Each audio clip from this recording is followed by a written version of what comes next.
The MiG-25 Foxbat was engineered as a high-speed interceptor, capable of reaching Mach 2.833.2. Sustained operation, at maximum velocity, could potentially damage the MiG-25's engines. The MiG-31 Foxhound is currently the fastest operational fighter, also achieving speeds up to Mach 2.83. The F-15 Eagle, USA, achieves speeds of Mach 2.5+, and holds a world record for its kill ratio.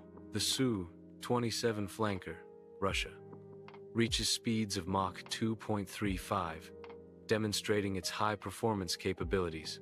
The Eurofighter Typhoon, Europe, achieves speeds between Mach 2 and 2.35, showcasing collaborative engineering. The Dassault Rafale, France, has a speed of Mach 1.82. The F-16 Fighting Falcon, USA, reaches Mach 2.05. The J-20 Mighty Dragon, China, is estimated to reach approximately Mach 2.